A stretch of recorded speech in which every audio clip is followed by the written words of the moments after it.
18ஆம் அதிகாரம். யோசபாத்துக்கு மிகுந்த ஐஸ்வர்யமும் கனமும் உண்டாயிருந்தது. அவன் ஆகாபோடே சம்பந்தம் கலந்து சில வருஷங்கள் சென்ற பின்பு சமாரியாவிலிருக்கிற ஆகாபிடத்துக்கு போனான். அப்பொழுது ஆகாப் அவனுக்கும் அவனோடு இருக்கிற ஜனத்திற்கும் அநேகம் ஆடு மாடுகளை அடிப்பித்து கீலேயாத்திலுள்ள ராமோத்திற்கு வரும்படி அவனை ஏவினான். எப்படியெனில், இஸ்ரவேலின் ராஜாவாகிய ஆகாப் யூதாவின் ராஜாவாகிய யோசபாத்தை நோக்கி, கீலேயாத்திலுள்ள ராமோத்துக்கு என்னோடே வருகிறீரா என்று கேட்டதற்கு அவன், நான் தான் நீர், என்னுடைய ஜனங்கள் உம்முடைய ஜனங்கள், உம்மோடே கூட யுத்தத்திற்கு வருகிறேன் என்றான். பின்னும் யோசபாத் இஸ்ரவேலின் ராஜாவை பார்த்து, கர்த்தருடைய வார்த்தையை இன்றைக்கு விசாரித்து அறியும் என்றான். அப்பொழுது இஸ்ரவேலின் ராஜா 400 தீர்க்கதரிசிகளை கூடிவரச் செய்து, நாங்கள் கீலேயாத்தில் உள்ள ராமோத்தின் மேல் யுத்தம் பண்ண போகலாமா போகலாகாதா என்று அவர்களை கேட்டான். அதற்கு அவர்கள், போம், தேவன் ராஜாவின் கையில் அதை ஒப்புக் கொடுப்பார் என்றார்கள். பின்பு யோசபாத், நாம் விசாரித்து அறிகிறதற்கு இவர்களையல்லாமல் கர்த்தருடைய தீர்க்கதரிசி வேறே யாராகிலும் இங்கே இல்லையா என்று கேட்டான். அப்பொழுது இஸ்ரவேலின் ராஜா யோசபாத்தை நோக்கி, கர்த்தரிடத்தில் விசாரித்து அறிகிறதற்கு இம்லாவின் குமாரனாகிய மிகாயா என்னும் மற்றொருவன் இருக்கிறான். ஆனாலும் நான் அவனை பகைக்கிறேன். அவன் என்னை குறித்து நன்மையாக அல்ல, தீமையாகவே எப்பொழுதும் தீர்க்க தரிசனம் சொல்லுகிறவன் என்றான். அதற்கு யோசபாத், ராஜாவே, அப்படி சொல்ல வேண்டாம் என்றான். அப்பொழுது இஸ்ரவேலின் ராஜா பிரதானிகளில் ஒருவனை கூப்பிட்டு, இம்லாவின் குமாரனாகிய மிகாயாவை சீக்கிரமாய் அழைத்து வா என்றான். இஸ்ரவேலின் ராஜாவும் யூதாவின் ராஜாவாகிய யோசபாத்தும் சமாரியாவின் ஒலிமுக வாசலுக்கு முன்னிருக்கும் விசாலமான இடத்திலே ராஜவஸ்திரம் தரித்து கொண்டவர்களாய் அவரவர் தம் தம் சிங்காசனத்திலே உட்கார்ந்திருந்தார்கள். சகல தீர்க்க தரிசிகளும் அவர்களுக்கு முன்பாக தீர்க்க தரிசனம் சொன்னார்கள். கெனானாவின் குமாரனாகிய சிதேக்கியா தனக்கு இருப்பு கொம்புகளை உண்டாக்கி, இவைகளால் நீர் சீரியரை முட்டி நிர்மூலமாக்கி போடுவீர் என்று கர்த்தர் சொல்லுகிறார் என்றான். சகல தீர்க்க தரிசிகளும் அதற்கு இசைவாக தீர்க்க தரிசனம் சொல்லி, கீலேயாத்தில் உள்ள ராமோத்திற்கு போம், உமக்கு வாய்க்கும், கர்த்தர் அதை ராஜாவின் கையில் ஒப்புக் கொடுப்பார் என்றார்கள். மிகாயாவை அழைக்கப் போன ஆள் அவனுடனே பேசி, இதோ, தீர்க்கதரிசிகளின் வார்த்தைகள் ஏக வாக்காய் ராஜாவுக்கு நன்மையாயிருக்கிறது. உம்முடைய வார்த்தையும் அவர்களில் ஒருவர் வார்த்தையைப் போல இருக்கும்படிக்கு நன்மையாகச் சொல்லும் என்றான். அதற்கு மிகாயா, என் தேவன் சொல்வதையே சொல்வேன் என்று கர்த்தருடைய ஜீவனைக் கொண்டு சொல்லுகிறேன் என்றான். அவன் ராஜாவினிடத்தில் வந்தபோது ராஜா அவனை பார்த்து, மிகாயாவே, நாங்கள் கீலேயாத்தில் உள்ள ராமோத்தின் மேல் யுத்தம் பண்ண போகலாமா போகலாகாதா என்று கேட்டான். அதற்கு அவன், போங்கள், உங்களுக்கு வாய்க்கும், உங்கள் கையில் ஒப்புக் கொடுக்கப்படுவார்கள் என்றான். ராஜா அவனை பார்த்து, நீ கர்த்தருடைய நாமத்திலே உண்மையை அல்லாமல் வேறொன்றையும் என்னிடத்தில் சொல்லாதபடிக்கு நான் எத்தனை தரம் உன்னை ஆணையிடுவிக்க வேண்டும் என்று சொன்னான். அப்பொழுது அவன், இஸ்ரவேலர் எல்லாரும் மேய்ப்பனில்லாத ஆடுகளைப் போல மலைகளில் சிதறப்பட்டதைக் கண்டேன். அப்பொழுது கர்த்தர், இவர்களுக்கு எஜமான் இல்லை, அவரவர் தம் தம் வீட்டிற்கு சமாதானத்தோடே திரும்ப கடவர்கள் என்றார் என்று சொன்னான். அப்பொழுது இஸ்ரவேலின் ராஜா யோசபாத்தை நோக்கி, இவன் என்னை குறித்து நன்மையாக அல்ல, தீமையாகவே தீர்க்க தரிசனம் சொல்லுகிறவன் என்று நான் உம்மோடே சொல்லவில்லையா என்றான். அப்பொழுது அவன் சொன்னது, கர்த்தருடைய வார்த்தையை கேளுங்கள். கர்த்தர் தம்முடைய சிங்காசனத்தின் மேல் வீற்றிருக்கிறதையும் பரமசேனையெல்லாம் அவர் வலது பக்கத்திலும் அவர் இடது பக்கத்திலும் நிற்கிறதையும் கண்டேன். அப்பொழுது கர்த்தர், இஸ்ரவேலின் ராஜாவாகிய ஆகாப் கீலேயாத்தில் உள்ள ராமோத்தில் போய் விழும்படிக்கு அவனுக்கு போதனை செய்கிறவன் யார் என்று கேட்டதற்கு ஒருவன் இப்படியும் ஒருவன் அப்படியும் சொன்னார்கள். அப்பொழுது ஒரு ஆவி புறப்பட்டு வந்து கர்த்தருக்கு முன்பாக நின்று, நான் அவனுக்கு போதனை செய்வேன் என்றது. எதினால் என்று கர்த்தர் அதை கேட்டார். அப்பொழுது அது, நான் போய் அவனுடைய தீர்க்கதரிசிகள் எல்லாரின் வாயிலும் பொய்யின் ஆவியாயிருப்பேன் என்றது. அதற்கு அவர், நீ அவனுக்கு போதனை செய்து அப்படி நடக்க பண்ணுவாய், போய் அப்படியே செய் என்றார். ஆனதினால் கர்த்தர் பொய்யின் ஆவியை இந்த உம்முடைய தீர்க்கதரிசிகளின் வாயிலே கட்டளையிட்டார். கர்த்தர் உம்மை குறித்து தீமையாகச் சொன்னார் என்றான். அப்பொழுது கெனானாவின் குமாரனாகிய சிதேக்கியா கிட்டே வந்து மிகாயாவை கன்னத்தில் அடித்து, கர்த்தருடைய ஆவி எந்த வழியாய் என்னை விட்டு உன்னோடே பேசும்படி வந்தது என்றான். அதற்கு மிகாயா, நீ ஒளித்துக்கொள்ள உள்ளறையிலே பதுங்கும் அந்நாளிலே அதை காண்பாய் என்றான். அப்பொழுது இஸ்ரவேலின் ராஜா, நீங்கள் மிகாயாவை பிடித்து அவனை பட்டணத்து தலைவனாகிய ஆமோனிடத்துக்கும் ராஜகுமாரனாகிய யோவாசிடத்துக்கும் திரும்ப கொண்டு போய் அவனை சிறைச்சாலையிலே வைத்து, நான் சமாதானத்தோடே திரும்பி வருமளவும் அவனுக்கு இடுக்கத்தின் அப்பத்தையும் இடுக்கத்தின் தண்ணீரையும் சாப்பிடக் கொடுங்கள் என்று ராஜா சொன்னார் என்று சொல்லுங்கள் என்றான். அப்பொழுது மிகாயா, நீர் சமாதானத்தோடே திரும்பி வந்தால் கர்த்தர் என்னை கொண்டு பேசினதில்லை என்று சொல்லி, ஜனங்களே, நீங்கள் எல்லாரும் கேளுங்கள் என்றான். பின்பு இஸ்ரவேலின் ராஜாவும் யூதாவின் ராஜாவாகிய யோசபாத்தும் கீலேயாத்திலுள்ள ராமோத்துக்கு போனார்கள்.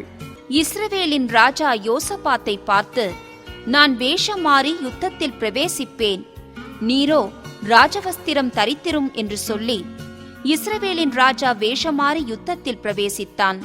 சீரியாவின் ராஜா தனக்கு இருக்கிற ரதங்களின் தலைவரை நோக்கி, நீங்கள் சிறியவரோடும் பெரியவரோடும் யுத்தம் பண்ணாமல் இஸ்ரவேலின் ராஜா ஒருவனோடே மாத்திரம் யுத்தம் பண்ணுங்கள் என்று கட்டளையிட்டிருந்தான். ஆதலால் ரதங்களின் தலைவர் யோசபாத்தை காண்கையில், இவன்தான் இஸ்ரவேலின் ராஜா என்று சொல்லி யுத்தம் பண்ண அவனை சூழ்ந்து கொண்டார்கள். அப்பொழுது யோசபாத் கூக்குரல் இட்டான். கர்த்தர் அவனுக்கு அனுசாரியாயிருந்தார். அவர்கள் அவனை விட்டு விலகும்படி தேவன் செய்தார். இவன் இஸ்ரவேலின் ராஜா அல்ல என்று ரதங்களின் தலைவர் கண்டபோது அவனை விட்டு திரும்பினார்கள். ஒருவன் நினையாமல் வில்லை நாணேற்றி எய்தான். அது இஸ்ரவேலின் ராஜாவினுடைய கவசத்தின் சந்துக்கிடையிலே பட்டது. அப்பொழுது அவன் தன் சாரதியை பார்த்து, நீ திருப்பி என்னை இராணுவத்துக்கு அப்பால் கொண்டு போ, எனக்கு காயம் பட்டது என்றான். அன்றைய தினம் யுத்தம் அதிகரித்தது. இஸ்ரவேலின் ராஜா சீரியருக்கு எதிராக ரதத்தில் சாயங்காலம் மட்டும் நின்றிருந்து சூரியன் அஸ்தமிக்கும் போது இறந்து போனான். 19ஆம் அதிகாரம். யூதாவின் ராஜாவாகிய யோசபாத் எருசலேமிலுள்ள தன் வீட்டிற்கு சமாதானத்தோடே திரும்பி வந்தான். அப்பொழுது அனானியின் குமாரனாகிய யெகூ எனும் ஞானதிருஷ்டிக்காரன் புறப்பட்டு அவனை சந்தித்து ராஜாவாகிய யோசபாத்தை நோக்கி, துன்மார்க்கனுக்கு துணை நின்று கர்த்தரை பகைக்கிறவர்களை நீர் சிநேகிக்கலாமா? இது நிமித்தம் கர்த்தருடைய கடும் கோபம் உம்மேல் வர இருந்தது. ஆகிலும் நீர் விக்கிரகத் தோப்புகளை தேசத்தை விட்டகற்றி தேவனை தேட உம்முடைய இருதயத்தை நேராக்கின விஷயத்தில் நன்மையான காரியங்கள் உம்மிடத்திலே காணப்பட்டது உண்டு என்றான். யோசபாத் எருசலேமிலே வாசமாயிருந்து திரும்ப பெயர்செபா தொடங்கி எப்பிராயி மலை தேசம் மட்டுமுள்ள ஜனத்திற்குள்ளே பிரயாணமாய்ப் போய் அவர்களை தங்கள் பிதாக்களுடைய தேவனாகிய கர்த்தரிடத்திற்கு திரும்ப பண்ணினான். அவன் யூதாவின் அரணான பட்டணங்களாகிய ஒவ்வொரு பட்டணத்திலும் நியாயாதிபதிகளை வைத்து அந்த நியாயாதிபதிகளை நோக்கி, நீங்கள் செய்கிற காரியத்தை குறித்து எச்சரிக்கையாயிருங்கள். நீங்கள் மனுஷனுடைய கட்டளையினால் அல்ல, கர்த்தருடைய கட்டளையினால் நியாயம் விசாரிக்கிறீர்கள்.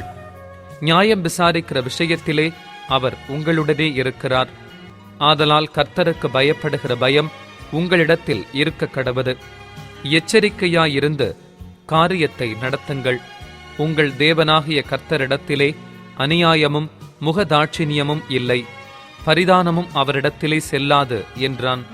அவர்கள் எருசலேமில் வந்திருக்கும் போது யோசபாத் லேவியரிலும் ஆசாரியரிலும் இஸ்ரவேலுடைய வம்சத் தலைவரிலும் சிலரை கர்த்தருடைய நியாயங்களை குறித்தும் விவாத விஷயங்களை குறித்தும் விசாரிக்கும்படி எருசலேமிலே நியமித்து அவர்களுக்கு கட்டளையிட்டதாவது, நீங்கள் கர்த்தருக்கு பயந்து உண்மையோடும் உத்தம இருதயத்தோடும் நடந்து செய்ய வேண்டியது என்னவென்றால், நானாவித இரத்தப்பழி சங்கதிகளும் பிரமாணத்திற்கும் கற்பனைக்கும் கட்டளைகளுக்கும் நியாயங்களுக்கும் அடுத்த நானாவித வழக்கு சங்கதிகளும் தங்கள் பட்டணங்களிலே குடியிருக்கிற உங்கள் சகோதரரிடத்திலிருந்து உங்களிடத்தில் வரும்போது அவர்கள் கர்த்தருக்கு நேரஸ்தராகாத படிக்கும் உங்கள் மேலும் உங்கள் சகோதரர் மேலும் கடுங்கோபம் வராத படிக்கும் நீங்கள் அவர்களை எச்சரியுங்கள். நீங்கள் இப்படி செய்தால் நேரஸ்தராக மாட்டீர்கள். இதோ ஆசாரியனாகிய அமரியா கர்த்தருக்கடுத்த எல்லா நியாயத்திலும் இஸ்மவேலின் குமாரனாகிய செபதியா எனும் யூதா வம்சத்தின் தலைவன் ராஜாவுக்கடுத்த எல்லா நியாயத்திலும் உங்களுக்கு மேலான நியாயாதிபதிகள். லேவியரும் உங்கள் கைக்குள் உத்தியோகஸ்தராயிருக்கிறார்கள். நீங்கள் திடமனதாயிருந்து காரியங்களை நடத்துங்கள். உத்தமனுக்கு கர்த்தர் துணை என்றான். 20ஆம் அதிகாரம். இதற்கு பின்பு மோவாப் புத்திரரும் அம்மோன் புத்திரரும் அவர்களோடே அம்மோனியருக்கு அப்புறத்திலுள்ள மனுஷரும் கூட யோசபாத்திற்கு விரோதமாய் யுத்தம் பண்ண வந்தார்கள். சிலர் வந்து யோசபாத்தை நோக்கி, உமக்கு விரோதமாய் ஏராளமான ஜனங்கள் கடலுக்கு அக்கறையில் இருக்கிற சீரியாவிலிருந்து வருகிறார்கள். இதோ அவர்கள் எங்கேதியாகிய ஆசாசோன் தாமாரில் இருக்கிறார்கள் என்று அறிவித்தார்கள். அப்பொழுது யோசபாத் பயந்து கர்த்தரை தேடுகிறதற்கு ஒருமுகப்பட்டு யூதாவெங்கும் உபவாசத்தை கூறுவித்தான். அப்படியே யூதா ஜனங்கள் கர்த்தரிடத்திலே சகாயம் தேடக் கூடினார்கள். யூதாவிலுள்ள எல்லா பட்டணங்களிலும் இருந்து அவர்கள் கர்த்தரை தேட வந்தார்கள். அப்பொழுது யோசபாத் கர்த்தருடைய ஆலயத்திலே புது பிரகாரத்து முகப்பிலே யூதா ஜனங்களும் எருசலேமியரும் கூடின சபையிலே நின்று, எங்கள் பிதாக்களின் தேவனாகிய கர்த்தாவே, பரலோகத்திலிருக்கிற நீரல்லவோ தேவன், தேவரீர் ஜாதிகளுடைய ராஜ்யங்களையெல்லாம் ஆளுகிறவர். உம்முடைய கரத்திலே வல்லமையும் பராக்கிரமமும் இருக்கிறது. ஒருவரும் உம்மோடு எதிர்த்து நிற்கக்கூடாது. எங்கள் தேவனாகிய நீர் உம்முடைய ஜனமாகிய இஸ்ரவேலுக்கு முன்பாக இந்த தேசத்து குடிகளை துரத்திவிட்டு இதை உம்முடைய சிநேகிதனாகிய ஆபிரகாமுடைய சந்ததிக்கு என்றைக்கும் என்று கொடுக்கவில்லையா? ஆதலால் அவர்கள் இங்கே குடியிருந்து இதிலே உம்முடைய நாமத்திற்கென்று ஒரு பரிசுத்த ஸ்தலத்தை கட்டினார்கள். எங்கள் மேல் பட்டயம், நியாயத்தண்டனை, கொள்ளை நோய், பஞ்சம் முதலான தீமைகள் வந்தால் அப்பொழுது உம்முடைய நாமம் இந்த ஆலயத்தில் விளங்குகிறபடியால் நாங்கள் இந்த ஆலயத்திலும் உமது சந்நிதியிலும் வந்து நின்று எங்கள் இடுக்கணில் உம்மை நோக்கி கூப்பிடுகையில் தேவரீர் கேட்டு ரட்சிப்பீர் என்று சொல்லியிருக்கிறார்கள். இப்போதும் இதோ இஸ்ரவேலர் எகிப்து தேசத்திலிருந்து வருகிறபோது அம்மோன் புத்திரர், மோவாபியர், சேயீர் மலை தேசத்தாருடைய சீமைகள் வழியாய் போக நீர் உத்தரவு கொடுக்கவில்லை. ஆகையால் அவர்களை விட்டு விலகி அவர்களை நாசப்படுத்தாதிருந்தார்கள். இப்போதும் இதோ அவர்கள் எங்களுக்கு நன்மைக்கு தீமையை சரிகட்டி தேவரீர் எங்களை சுதந்தரிக்க பண்ணின உம்முடைய சுதந்திரத்திலிருந்து எங்களை துரத்திவிட வருகிறார்கள். எங்கள் தேவனே, அவர்களை நீர் நியாயந்தீர்க்க மாட்டீரோ? எங்களுக்கு விரோதமாக வந்த இந்த ஏராளமான கூட்டத்திற்கு முன்பாக நிற்க எங்களுக்கு பெலன் இல்லை. நாங்கள் செய்ய வேண்டியது இன்னதென்று எங்களுக்கு தெரியவில்லை. ஆகையால் எங்கள் கண்கள் உம்மையே நோக்கிக் கொண்டிருக்கிறது என்றான். யூதா கோத்திரத்தார் அனைவரும், அவர்கள் குழந்தைகளும் அவர்கள் பெண்ஜாதிகளும் அவர்கள் குமாரரும் கூட கர்த்தருக்கு முன்பாக நின்றார்கள். அப்பொழுது சபையின் நடுவில் இருக்கிற மத்தனியாவின் குமாரனாகிய ஏயேலின் மகனான பெனாயாவுக்கு பிறந்த சகரியாவின் புத்திரன் யகாசியேல் என்னும் ஆசாப்பின் புத்திரரில் ஒருவனான லேவியன் மேல் கர்த்தருடைய ஆவி இறங்கினதினால் அவன் சொன்னது, சகல யூதா கோத்திரத்தாரே, எருசலேமின் குடிகளே, ராஜாவாகிய யோசபாத்தே, கேளுங்கள். நீங்கள் அந்த ஏராளமான கூட்டத்திற்கு பயப்படாமலும் கலங்காமலும் இருங்கள் என்று கர்த்தர் உங்களுக்குச் சொல்லுகிறார். இந்த யுத்தம் உங்களுடையதல்ல, தேவனுடையது. நாளைக்கு நீங்கள் அவர்களுக்கு விரோதமாய் போங்கள். இதோ அவர்கள் சிஸ் என்னும் மேட்டு வழியாய் வருகிறார்கள்.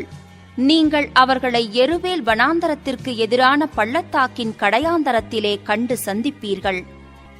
இந்த யுத்தத்தை பண்ணுகிறவர்கள் நீங்கள் அல்ல, யூதா மனுஷரே. எருசலேம் ஜனங்களே, நீங்கள் தரித்து நின்று கர்த்தர் உங்களுக்கு செய்யும் ரட்சிப்பை பாருங்கள், பயப்படாமலும் கலங்காமலும் இருங்கள். நாளைக்கு அவர்களுக்கு எதிராக புறப்படுங்கள், கர்த்தர் உங்களோடே இருக்கிறார் என்றான். அப்பொழுது யோசபாத் தரை மட்டும் முகங்குனிந்தான். சகல யூதா கோத்திரத்தாரும் எருசலேமின் குடிகளும் கர்த்தரை பணிந்து கொள்ள கர்த்தருக்கு முன்பாக தாழ விழுந்தார்கள்.